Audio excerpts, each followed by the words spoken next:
Good afternoon. To the Stokes family, particularly to Jay, to the folks who've come to this event, especially the elected officials, I just want to say good afternoon. Today's event celebrates not only Cuyahoga County's Black history, but highlights the lives and the careers of two of my most favorite people. I know that both of them would be saying right on if they understood that I recognize that the three major tenets of giving a public presentation are first, to be brilliant, to be brief, and to be seated. And so I'm going to try to follow that lead. I first met Stephanie Tubbs Jones when she was an undergraduate at Case Western Reserve University. She was working at the time as a RA in one of the dorms. And I was struck and smitten, just like everybody else who ever met her, by that winning smile that she had and that she flashed. And when she opened her mouth, you found out that there was substance behind that smile, that she was the real deal, that she was intelligent, that she was affable, that she was sincere, that she was grounded, that she was ambitious, and most of all, that she was full of life. In 1980, when a number of us got together to form the Norman S. Minor Bar Association, Stephanie was one of the young lawyers doing the heavy lifting. Stephanie was the person that the body chose as its treasurer. And if you know black lawyers, you know if they were going to entrust her with the money, that she really must have been something special.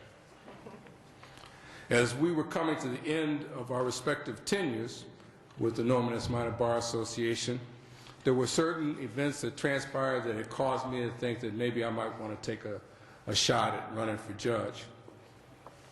As fate would have it, one day I was telling Stephanie about this, and she said to me, you know, you really ought to do that. You know, I'm going to run. I'm going to run for open seat. You know, you ought to run. We can run together. It'll be fun. She had a strange idea of what constitutes fun. But we did, and it was. And much to my surprise, we both won. At the time, I was 34 and she was 32. She was the youngest person to reach the bench. And we were the two youngest judges in the county. Now, almost 35 years later, I find myself being the oldest. After we won that election, though, Stephanie remained in campaign mode. If you knew Stephanie, she was always in campaign mode. She was always on. She had a smile for everybody, and if she found anybody who didn't have one, she was quick to give them one of hers. She went any place in the county where there was a meeting. If there were two people gathered in anybody's name, she was going to be the third. For her, the name of the game was to win friends and influence people. And she did it better than anybody I ever met. As I said, Stephanie was ambitious. So even though we hadn't completed much more than our first year on the bench, when a vacancy appeared on the common pleas bench, Stephanie leaped at it when the governor presented her the opportunity. And when the time came to succeed our honoree, Congressman Stokes, Stephanie was ready and stepped up. And it took somebody like Stephanie to step up because truly the congressman's shoes were not capable of being filled. I knew Congressman Stokes virtually all my life. He and my father, Russell T. Adrine, were best friends.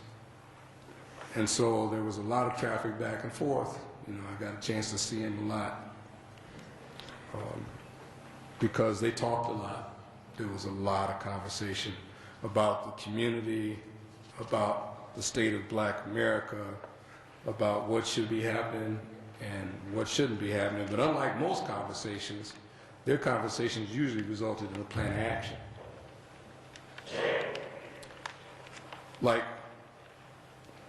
most folks, they wanted to see something done, but unlike most folks, they did something about it. Most of you may not know that Lou Stokes was really a reluctant politician, that they had to kind of drag him kicking and screaming into the political arena because he was pretty happy practicing law and he was really good at it. He was a world-class lawyer. He was, as a police officer once told me, as smooth as a baby's bottom. Well-spoken, equally well-versed in his written word product. Lou took the lead case of Terry versus Ohio all the way to the Ohio Supreme Court and then to the U.S. Supreme Court, where it established a precedent of stop and frisk that rules police conduct to this very day. Most folks also don't know that Lou was instrumental in bringing about the precedent that was adopted by the U.S. Supreme Court that established one man, one vote in the United States of America and made that the law of the land. That precedent was the one that served as the precursor to the creation of many of the congressional districts across the country that are occupied by African Americans today. Following that success, right here in Ohio, when they created the 21st District Caucus based upon, I should say 21st Congressional District, based upon those principles, they started looking for somebody who could fill the spot. And there were a lot of folks who thought that they should be the ones. But it was sort of like Cinderella's sisters. None of them could fill the shoe. And in fact, there was really only one person in the entire community that could have or should have filled those shoes, and that was Louis Stokes. Fortunately for all of us, the community saw that. And the leadership of the community at the time tapped him, talked to him, cajoled him, and ultimately probably coerced him into running for that spot. And we're all blessed because of it. My father served as Lou's campaign manager, but for all but one of his congressional races. And that meant that from an early age, I was treated to the vision of what true public service was and what a true public servant looked like.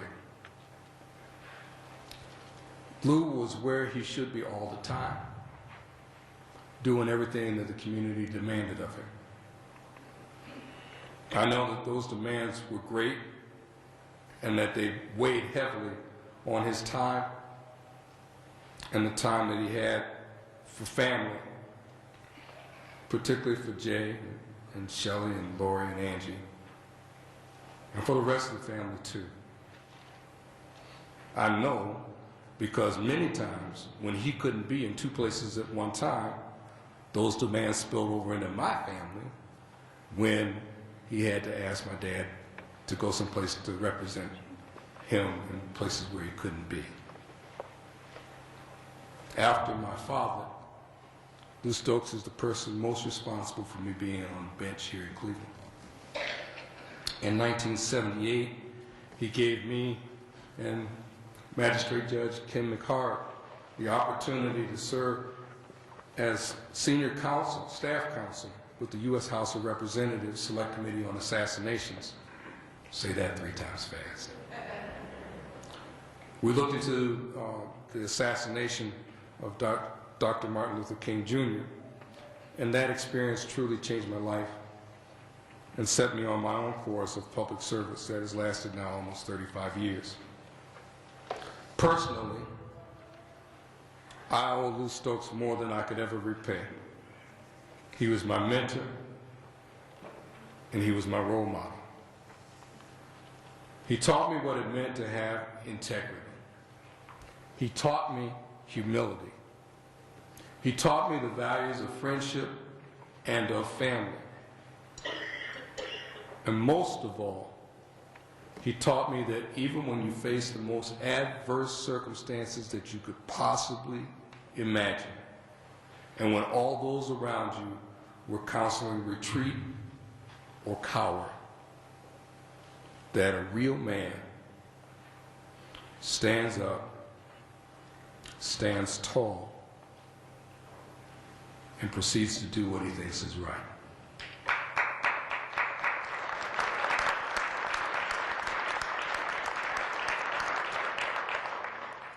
If the truth be told, I guess that I could say that I learned some of those lessons from both Lou and Stephanie. They were both paragons of virtue. They were both towers of strength. They were both authentically of the people. They were both my friends, and they were both my confidants. I miss Stephanie's balanced energy, straight talk, and infectious laugh. I miss Lou's uproarious laughter and his Beau Brummel haberdashery. I miss them both immensely. The county could not have found a better person to name this event after than Stephanie Tubbs Jones. Nor could it have found a better example of real black history in its finest iteration than to honor the Honorable Louis Stokes. We as a community are not likely to see their ilk again anytime soon. Thank you for allowing me to share.